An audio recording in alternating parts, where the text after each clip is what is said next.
Dear Esther, I have lost track of how long I have been here and how many visits I have made overall. Certainly the landmarks are now so familiar to me that I have to remind myself to actually see the forms and shapes in front of me. I could stumble blind across these rocks, the edges of these precipices, without fear of missing my step and plummeting down to sea. Besides, I have always considered that if one is to fall, it is critical to keep one's eyes firmly open.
Donnelly reported the legend of the hermit, a holy man who sought solitude in its most pure form. Allegedly, he rode here from the mainland in a boat without a bottom, so all the creatures of the sea could rise at night to converse with him. How disappointed he must have been with their chatter. Perhaps now, when all that haunts the ocean is the rubbish dumped from the tankers, he'd find more peace. They say he threw his arms wide in a valley on the south side, and the cliff opened up to provide him shelter. They say he died of fever 116 years later. The shepherds left gifts for him at the mouth of the cave, but Donnelly records they never claimed to have seen him. I have visited the cave and I have left my gifts, but like them, I appear to be an unworthy subject of his solitude.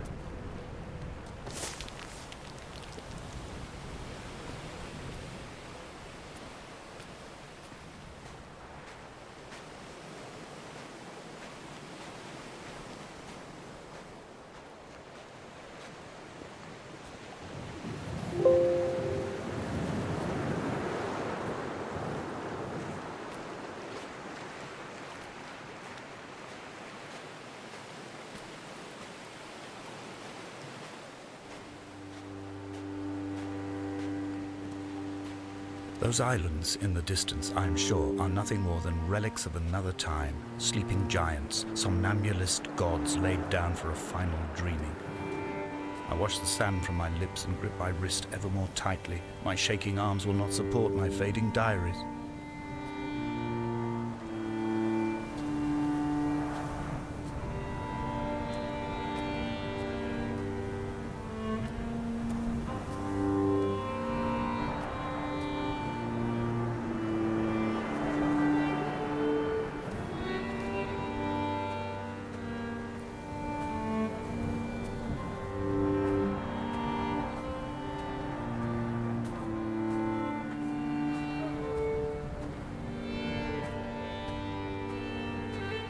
The mount is clearly the focal point of this landscape.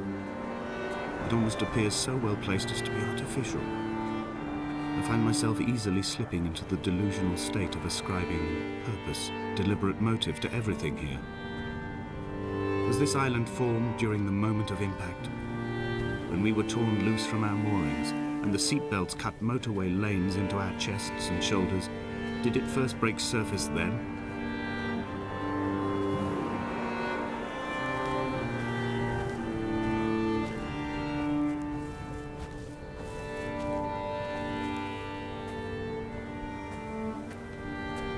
When someone had died or was dying, or was so ill they gave up what little hope they could sacrifice, They cut parallel lines into the cliff, exposing the white chalk beneath. You could see them from the mainland or the fishing boats, and know to send aid or impose a cordon of protection, and wait a generation until whatever pestilence stalked the cliff paths died along with its hosts. My lines are just for this, to keep any would-be rescuers at bay. The infection is not simply of the flesh.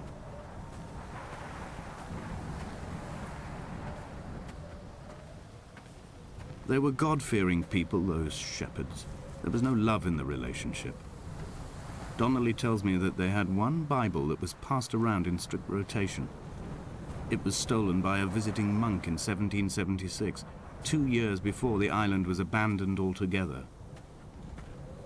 In the interim, I wonder, did they assign chapter and verse to the stones and grasses, marking the geography with a superimposed significance that they could actually walk the Bible and inhabit its contradictions?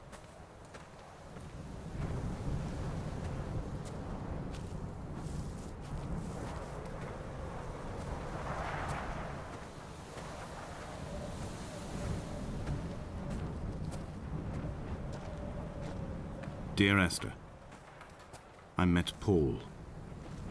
I made my own little pilgrimage. My Damascus, a small semi-detached on the outskirts of Wolverhampton. We drank coffee in his kitchen and tried to connect to one another. Although he knew I hadn't come in search of an apology, reason or retribution, he still spiraled in panic, thrown high and lucid by his own dented bonnet. Responsibility had made him old. Like us, he'd already passed beyond any conceivable boundary of life. This hermit, this seer, this distant historian of bones and old bread, where did he vanish to? Why, asked the farmers. Why, asked Jacobson. Why bother with your visions at all, if you're just to throw your arms up at the cliff and let it close in behind you and seal you into the belly of the island, a museum shut to all but the most devoted?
Come back.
I've become convinced I am not alone here, even though I am equally sure it is simply a delusion brought upon by circumstance. I do not, for instance, remember where I found the candles, or why I took it upon myself to light such a strange pathway. Perhaps it is only for those who are bound to follow.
Dear Esther, I have now driven the stretch of the M5 between Exeter and Bristol over 21 times. But although I have all the reports and all the witnesses and have cross-referenced them within a millimetre using my ordnance survey maps, I simply cannot find the location. You'd think there would be marks to serve as some evidence. It's somewhere between the turn-off for Sanford and the welcome brake services. But although I can always see it in my rear-view mirror, I have as yet been unable to pull ashore.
There must be a hole in the bottom of the boat. How else could new hermits have arrived?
All night the boy has kept me lucid.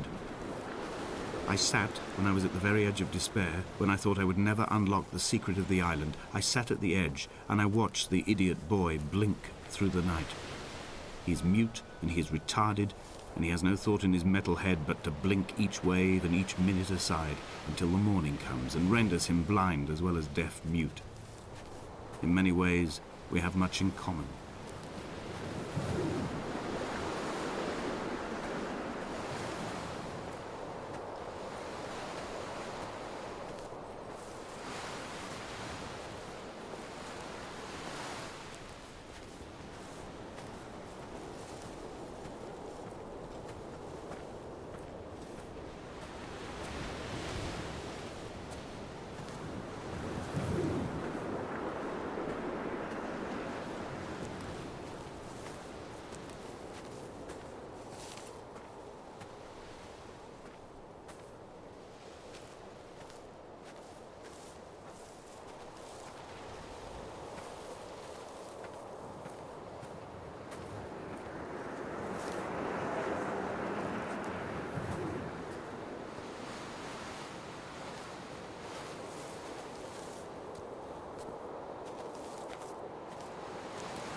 I had kidney stones and you visited me in the hospital. After the operation, when I was still half submerged in anesthetic, your outline and your speech both blurred. Now my stones have grown into an island, and made their escape, and you have been rendered opaque by the car of a drunk.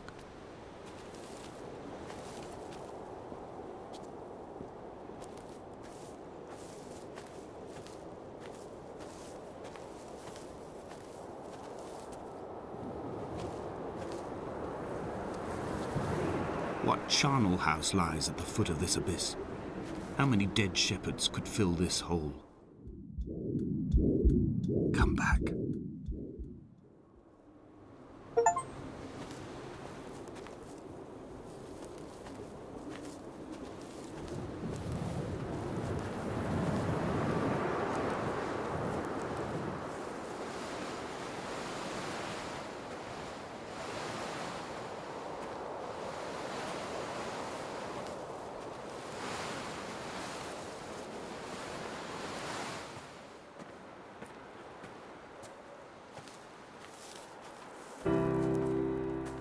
I've begun my ascent on the green slope of the western side. I've looked deep into the mountain from the shaft and understood that I must go up and then find the way under. I will stash the last vestiges of my civilization in the stone walls and work deeper from there. I'm drawn by the aerial and the cliff edge. There is some form of rebirth waiting for me there.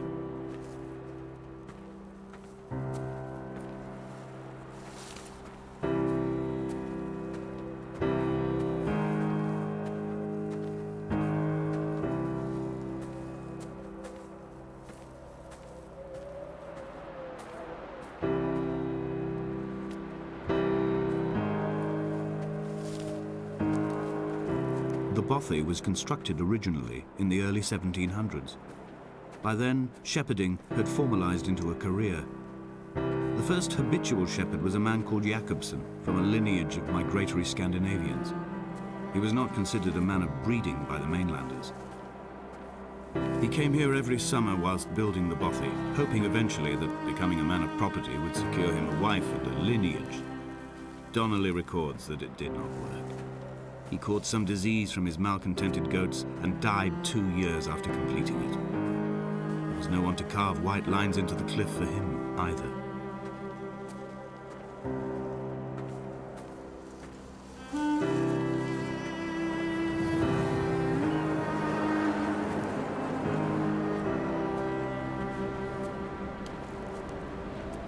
Inventory. A trestle table we spread wallpaper on in our first home. A folding chair. I laughed at you for bringing camping in the lakes. I was uncomfortable later and you laughed then. This diary, the bed with the broken springs. Once asleep you have to remember not to dream. A change of clothes. Donnelly's book, stolen from Edinburgh Library on the way here. I will burn them all on the last morning and make an aerial of my own.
He left his body to the medical school and was duly opened out for a crowd of students 21 days after his passing. The report is included in my edition of his book. The syphilis had torn through his guts like a drunk driver, scrambling his organs like eggs on a plate. But enough definition remained for a cursory examination, and, as I suspected, they found clear evidence of kidney stones. He's likely to have spent the last years of his life in considerable pain. Perhaps this is the route of his laudanum habit. Although its use makes him an unreliable witness, I find myself increasingly drawn into his orbit.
Donnelly's addiction is my one true constant.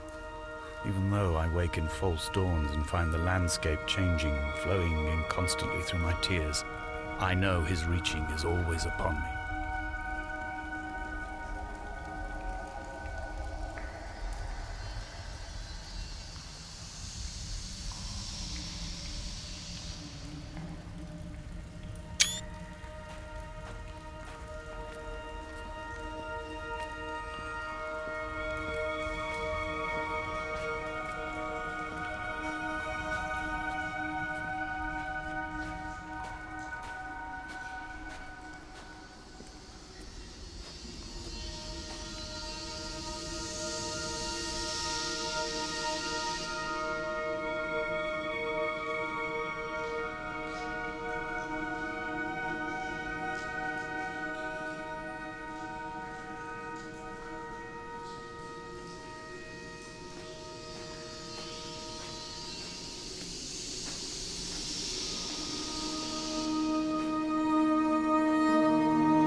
In my final dream, I sat at peace with Jakobsen and watched the moon over the Sandford Junction. Goats grazed on the hard shoulder.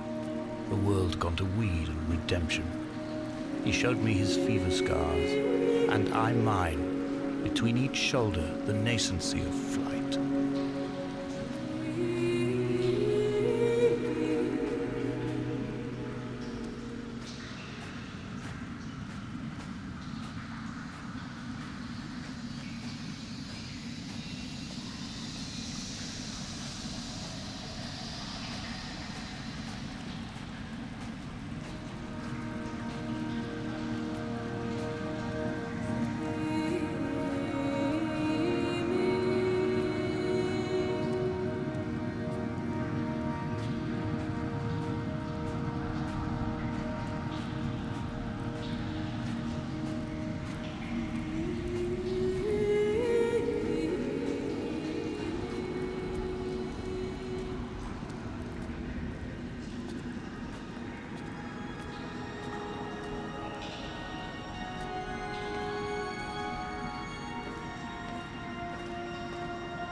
This is a drowned man's face, reflected in the moonlit waters.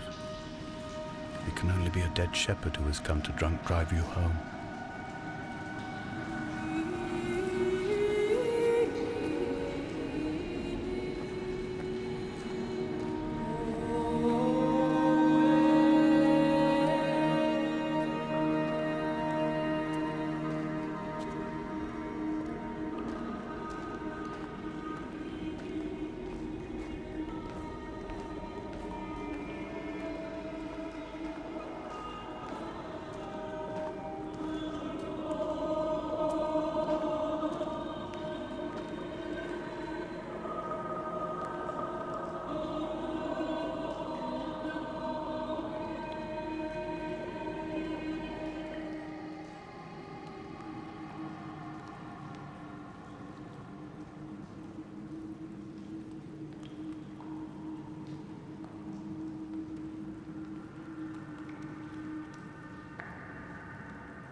wish I could have known Donnelly in this place.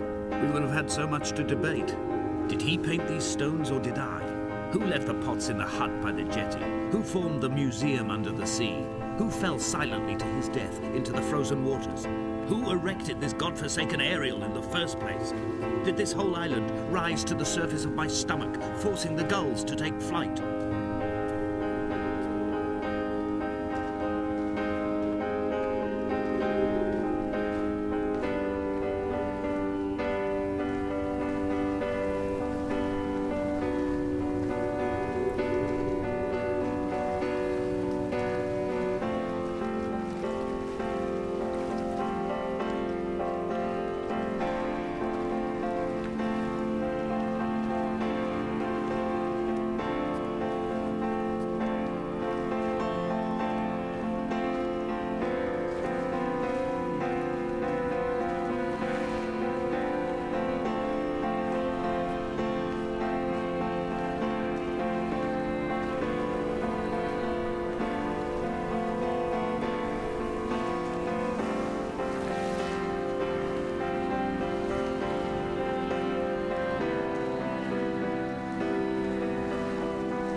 I returned home with a pocket full of stolen ash. Half of it fell out of my coat and vanished into the car's upholstery, but the rest I carefully stowed away in a box I kept in a drawer by the side of my bed. It was never intended as a meaningful act, but over the years it became a kind of talisman. I'd sit still, quite still for hours, just holding the diminishing powder in my palm and noting its smoothness. In time, we will all be worn down into granules, washed into the sea and dispersed.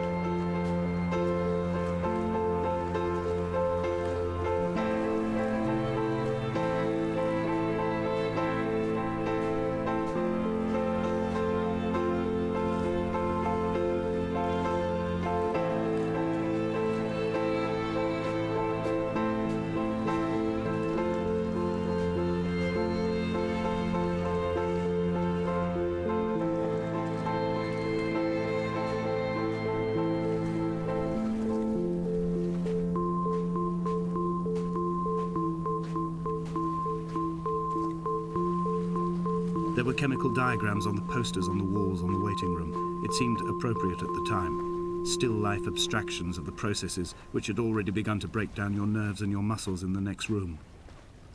I crammed diazepam as I once crammed for chemistry examinations. I am revising my options for a long and happy life.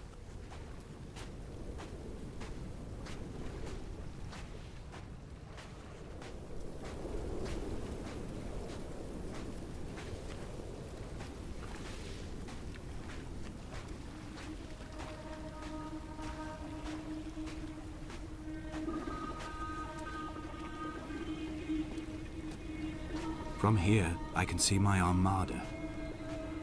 I collected all the letters I'd ever meant to send to you, if I'd have ever made it to the mainland, but had instead collected at the bottom of my rucksack, and I spread them out along the lost beach.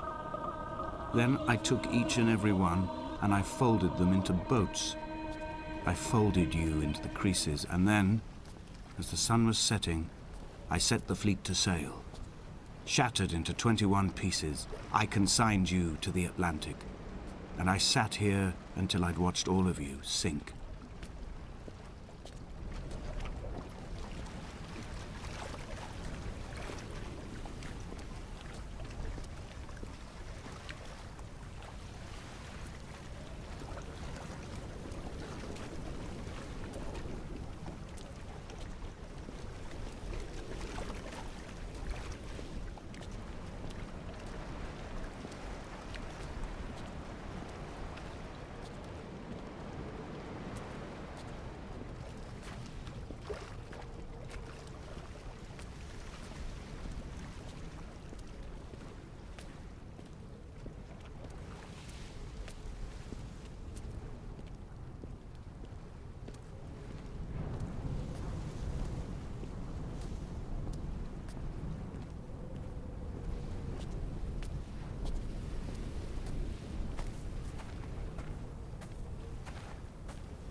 The pain in my leg sent me blind for a few minutes as I struggled up the cliff path.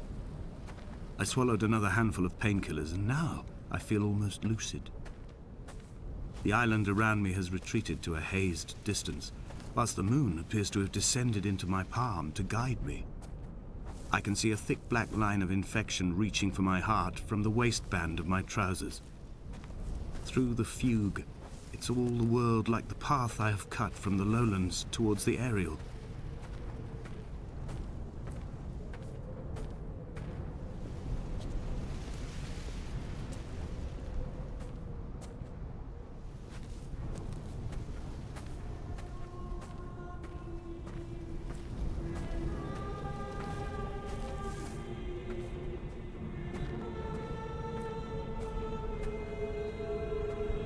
I've begun my voyage in a paper boat without a bottom.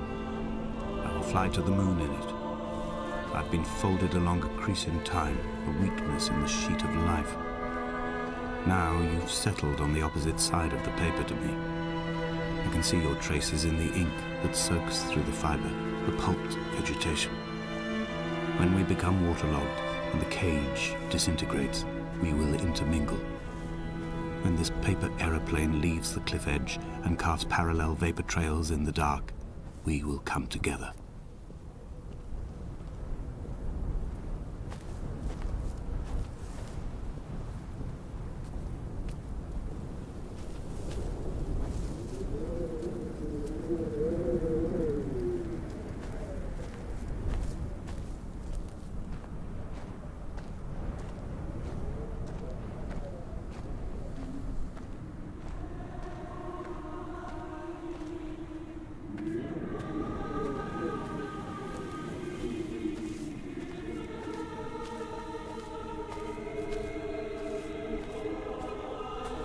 If only Donnelly had experienced this, he would have realized he was his own shoreline, as am I. Just as I am becoming this island, so he became his syphilis, retreating into the burning synapses, the stones, the infection.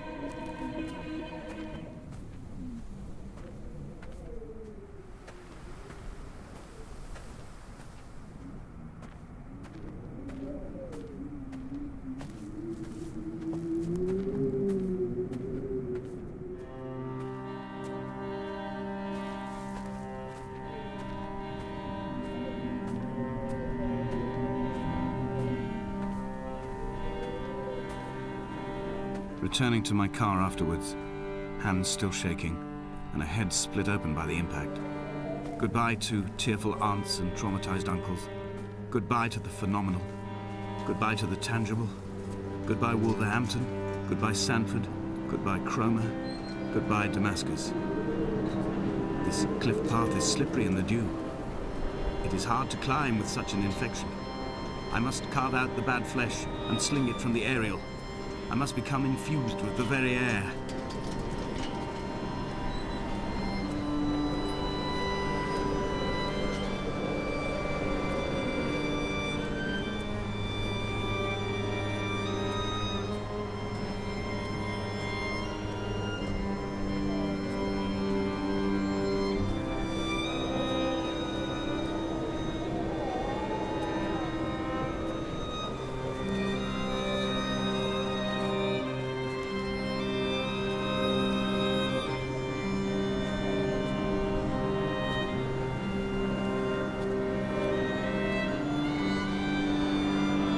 A gull perched on a spent bonnet, sideways, whilst the sirens fell through the middle distance and the metal moaned in grief about us. I'm about this night in walking, old bread and gull bones, old Donnelly at the bar gripping his drink, old Esther walking without her children, old Paul as ever, old Paul. He shakes and he shivers and he turns off his lights alone.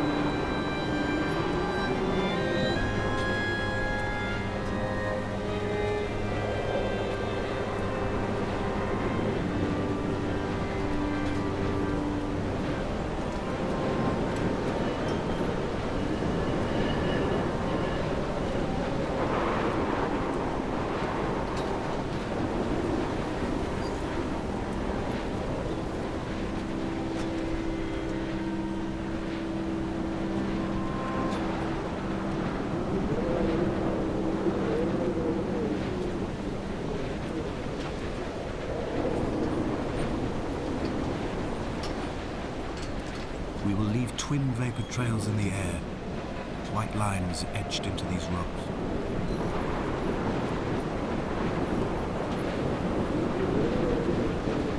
Dear Esther, I have burnt my belongings, my books, this death certificate.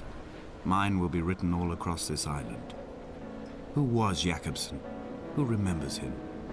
Donnelly has written of him, but who was Donnelly? Who remembers him?